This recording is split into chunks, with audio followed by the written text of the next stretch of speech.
I'm here with Brian of Major League. Last year, the band reunited to celebrate the 15th anniversary of your debut, The Truth Is. So, be truthful. What is it like to reunite and play that show at Williams Center? Yeah, it was quite the experience. I mean, Nick and I, our singer, hadn't talked for 13 years after he had left the band, and and it was something that like at the beginning of this year, I mean, literally like on this day last year, we still hadn't spoken yet. So like to if you would have told me a year ago today that we would be about to do another major league tour back and whatnot, I would have been like, that sounds insane. I don't even know those guys anymore. So it just, I don't know. It was like this interesting thing of like, a lot of people have like asked like about the nostalgia of it, but I think it really was more so about like the future of it, you know? Cause like I used to look back at that EP and be like cringe, like, oh no, like some of those songs are just, we were 19 years old, like, oh, what were we thinking kind of thing. Um, but I think the further you get away from it and the older you get, the more you find the charm in it. And so it was really like, it was less about the nostalgia of it and more of the homage to it. It felt nice to get back up there again with the original lineup and to be able to like bring this thing that set us up when we were 19 years old that we had no idea where it was going to go, and have a 10-year break from it, and to pay tribute to it in a way instead of like the, you know, like I said, like there was no plan to do that. So I think we were worried that like, does this feel like a cash grab? Does this feel like it's like we're trying to jump on the nostalgia train? But I think for us, like once we got in that room together, we were like, oh no, we just want to do this EP justice. We just want to do the thing that kicked this all off for us. We just want to do it justice and have fun with it. And it was just special. It was just a special feeling once you took that out and took the pressure off of it. It just felt like really good for the five of us to be back. And yeah, it was cool. It was weird. It was cool. That's excellent. If you can remember, what inspired the songwriting for that EP? Um, this is gonna sound like the craziest made up thing. We had actually signed to a major label when we were like 18, 19 years old, fresh out of high school. Nick and our drummer and I had made these fake passes to go to a Philadelphia music conference. And we were like pitching our CD to people. It was just one song called Hometown Heroes. And we were pitching it to people, trying to get anybody that was a guy inside wearing sunglasses. We were like, that guy's important. So like we were just like handing it to them and stuff. And we wound up signing like a production deal with a major label and then got shelved for a year. And we weren't able to do anything at all. They wouldn't let us play shows. They wouldn't let us do anything. And so coming out of that, our lawyer got us out of that deal. We were like, hey, this sucks. We're not doing anything here. And coming out of that deal, I think that like so much of it was like we had now a year and a half of just sitting and not really being able to tell any part of our story because we weren't allowed to write anything. We weren't allowed to do anything. And this was like our opportunity to be like, hey, this is us. This is our band. Welcome to the world. Here we are. And so a lot of that EP was exactly that. There's a song on it called Six Ways to Lie, which is about our old manager who got us that deal. That was just like things like that, where it was like, this is our chance to kind of introduce ourselves for the first time, because when you're that young and you're at a major label thinking that your life is about to change and that thing that happens to bands and movies is now happening to us, and then it doesn't happen, there's this weird identity crisis thing that happens where you're kind of like, well, I just thought that all my problems were about to go away and I was going to become this thing or whatever. And then to come out of that and be like, great, we are right where we were when we were in high school, but now almost 2 years older, what do we do? And that's where like that EP really like got its footing. And funny enough, it starts with the song I Don't Like You Whatsoever, but there's a like 10-second snippet of Hometown Heroes in the beginning of it, but it's only because we were only allowed to use up to 10 seconds of Hometown Heroes because the label still owned the copyright to it. So that was all we were allowed to use of it. So we like threw it in there as like a little jab and like the song I Don't Like You Whatsoever kind of thing. But it was fun. It's like, it was a cool way for us, looking back, the charm of it. It was a cool way for us to like introduce our band. So How were songs born for you back then? Was it a riff, a lyric, the bridge? How did they sort of get started?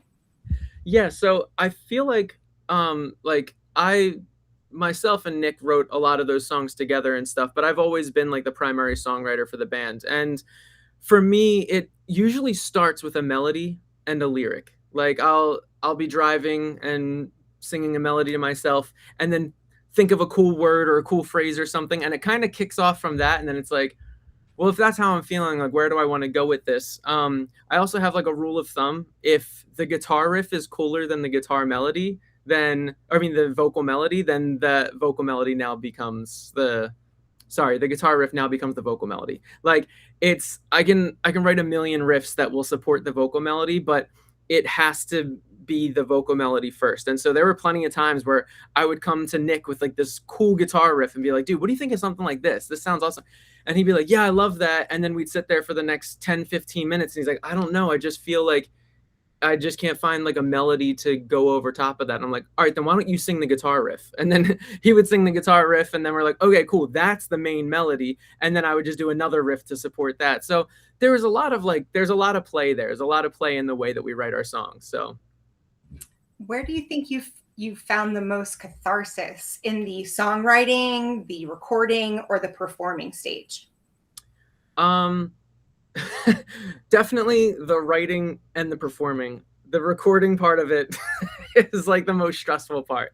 The recording part of it for me is yeah, it's that thing of like you sit there and you write it in your room and you come up with these ideas and you're like, okay, I think I'm ready to do this. And then you go into the studio, and the second you start recording and you hear your own voice, you're like, that's what I sound like. Oh my God. Like you're just like, I should have listened to my parents. So I have a joke with my wife that anytime I'm gonna do vocals or record something here, I'm like, can you go to Target or something? Because I'm afraid if you hear the process, you'll stop believing in me because the process is brutal. But it's just that like it that the recording process is the one area of the band where all of us unanimously are like, oh, now we got to record this stuff, because it's just a reminder of like, you know, how hard it is to make it all mesh together in this amalgamation of a song. But the songwriting process is my absolute favorite thing. And then there's like this euphoric feeling when you're playing it, because you've now got this thing that started 6 months ago in your bedroom that you're playing in front of people and they're singing the words back, and you're like, how did we get here? Like that's like just such a cool, but how we got here was this horrible road of recording. So, Now, listen, I don't think anyone says that they like the sound of their recorded voice. So that all makes sense, totally. especially over and over again. I can't even fathom. But thinking back in retrospect, is there anything you would have done differently on that EP? Truthfully, I don't think so. I think for the first couple years after the EP came out, there was that like, oh, we should have done this or we should have done that. But again, I think it connected with people at a certain time in their lives, and especially also for us. And I think it sounds like 2010. I think that it's like a weird thing to say, but it does. It just sounds like 2010 to me. And so if I changed anything about it, I don't know that it would have had the same effect. There's definitely things on it. There's lyrics on it that like Nick and I joked about it. There's a song on the EP that I won't call it out because it might be someone's favorite, but like there's a song on the EP that when we were rehearsing the songs, he and I just kept like smiling at each other because we were just like, what were we thinking, man? Like we thought we were being so cool saying these lines, and like we were because he and I used to live together, so like we would be like 2 a.m. just writing these lyrics, like what if we said this, what if we did this here, and blah blah blah. And now to be 35, 36 years old and we're sitting there and we're singing these songs, we're just like, dude, what a loser. Like what were we thinking? But there, again, the charm, like I wouldn't change anything because it adds to whatever those 19-year-old kids were thinking at the time. So I challenge any viewer out there to look back at their 19-year-old self and not find something that's cringe, myself included. What lessons would you say you learned in making Hard Feelings? Hard Feelings was interesting.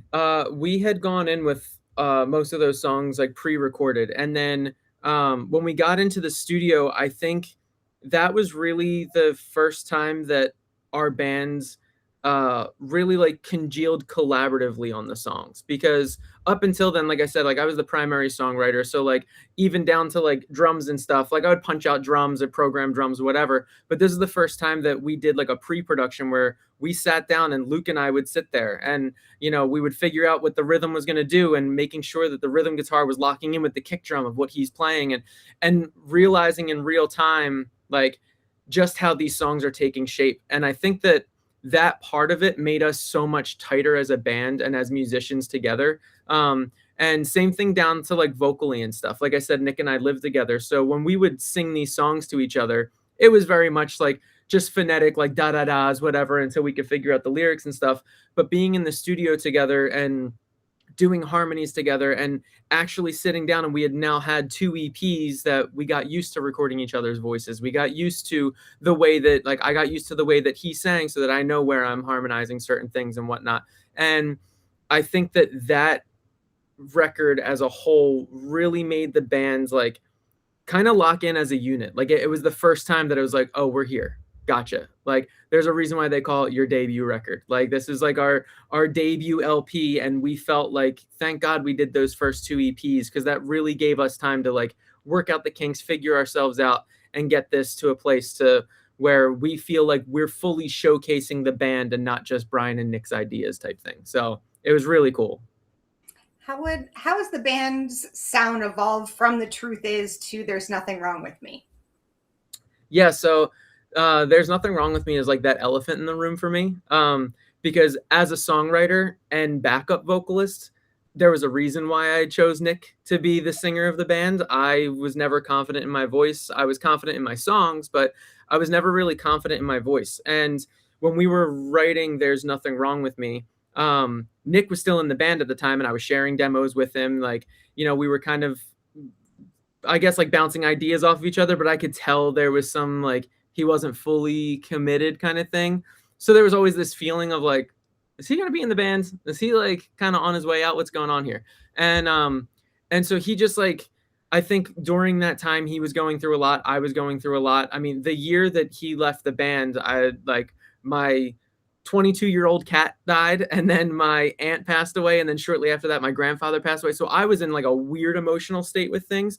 And then Nick was on this like he was about to propose to his fiance and or his girlfriend at the time. Like he was about to propose and he had like things that he wanted to do moving forward that the band didn't really fit into. And I think he was having a hard time trying to figure out how the band was going to fit in.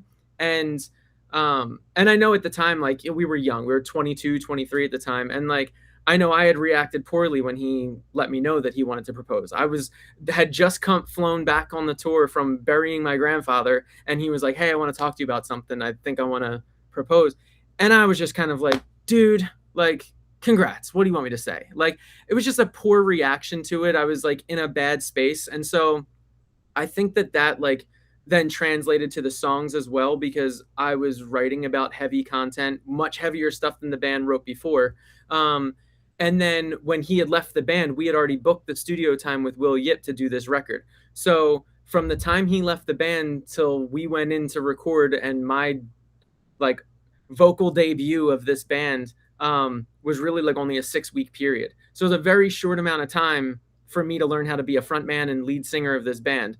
And the reason why we did it that way, truthfully, is because I think I had always thought that like he'll change his mind, he'll come back to the band. So we didn't want to get another lead singer that we'd have to kick out. So I was like, I'll take over. I'll start singing the songs. We'll just move like this until he wants to come back. I was pretty confident that like he'll regret this.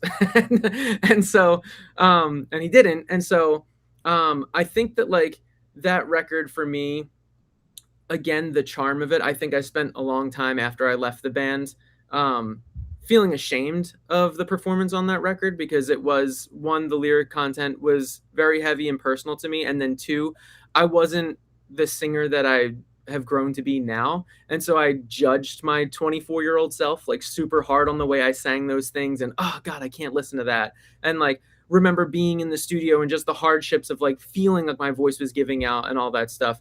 And I think now, like looking back at that, finding the charm in that, but also finding this like little silver lining in like yeah, we were able to take that pop punk sound and introduce this like Queens of the Stone Age grungy kind of thing with it.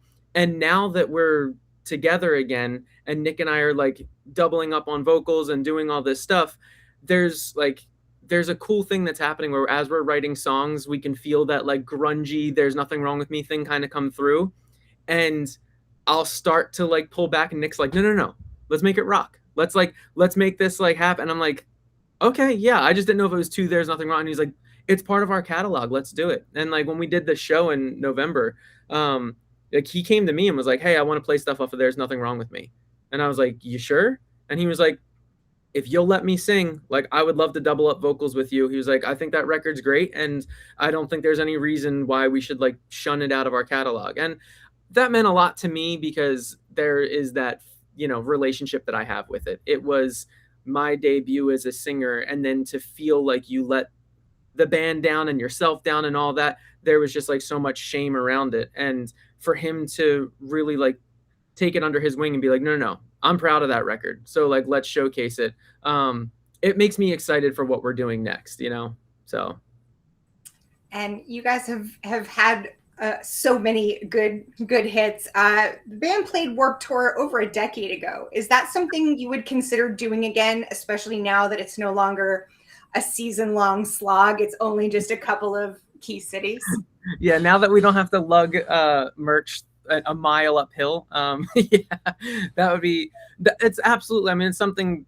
One of the first things we really talked about was like we did this show and then we got the offer for this tour, and like one of the first things we brought up to our booking agent was like, hey, what's up with Warped? Like we'd love to like a second go at that. And you know, I mean, that obviously gets booked out like a year ahead of time. So like for us, it was like we didn't announce coming back until after it was already booked. But it's definitely something that I think, you know, we never got to do it with Nick. And that was something that when Nick and I were doing this together and we were young and we're coming up on this, we had always talked about that. Like, dude, like I can just feel it. We're going to get Warped next year. This is going to be our year. And then we wouldn't get the offer and be like, it's okay. Like maybe next year we'll get Warped. And when Hard Feelings came out, all of the work that we did while Nick was in the band during that time, I really attribute to like, even though There's Nothing Wrong with Me came out and that's when we got Warped Tour and stuff, like all that stuff, those 3.5 years with Nick that we did before are all an accumulation of like what got us on Warped, you know, like that whole history, all that work we were putting in. So like, I feel like in a way, like he's earned that. He's earned that opportunity to come out and like get on that stage at Warped Tour. Cause it is, I mean, every band, every kid when you're growing up, there's that like, man, if we could do Warped Tour, that'd be so cool. And to be able to do it, there was like a little bit of like sadness when we were doing it. And there was like this like reward of like, oh my God, we did it and we're here. But that little bit of like, wish Nick was here. Like that would have been cool because he and I had always talked about that. So it would definitely be cool to have that opportunity. Do you prefer outdoor music festivals or a more intimate club gig? Outdoor music festivals if it's like 65 degrees and sunny. When we played the Arizona date of Warped Tour in 2015, I have a guitar that's headstock was broken on it, and during the set, it like the like glue like came undone and the headstock broke again. Like it melted because it was like 110 degrees when we went on. I was like, this is crazy.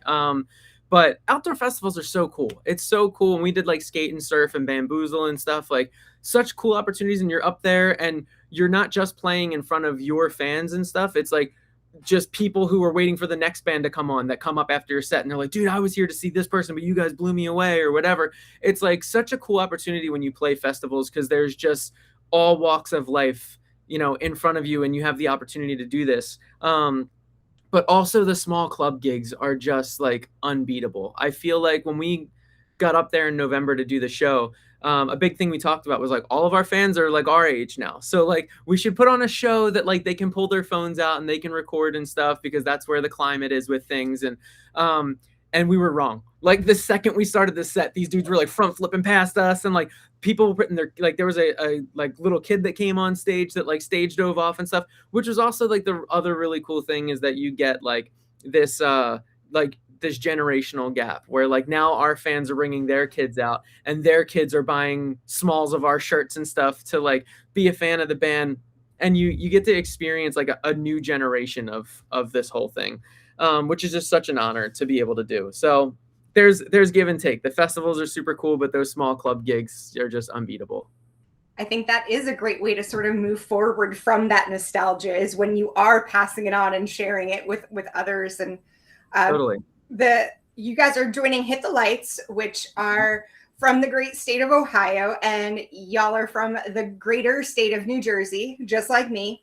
Yeah. Is that why this is an East Coast tour? It is. I think for us, we wanted to ease back into it. We were like, Nick's a father now and Matt's a father now. And, all of us are working full-time jobs. So I think for us, it was like, hey, how do we do this without getting like just going into the gulag kind of thing? We were just like, how do we get back to this without like totally wearing ourselves thin right away? And we knew we wanted to do like a reunion tour. Once we did the show, we were like, I want to bring this on the road a little bit, like any way that we can, because there's so many people that had hit us up like, I wish this wasn't in New Jersey. Like, well, that's where we're from. So it's like, There's and so nothing wrong with New Jersey. nothing wrong with New Jersey. And that like so many people had traveled to the show as well. And so that was another part of it for us too, was like there was a lot of people that traveled to the show that came from Florida or Tennessee or what, some of the other places. And we felt like, well, what if we like brought it to them? Because there's other fans that couldn't make it, and there's other people that couldn't do this thing. And as much as we want to get back to the West Coast and do the Midwest and hit all the cool cities and stuff, we need to ease into it. We need to do something that feels like, okay.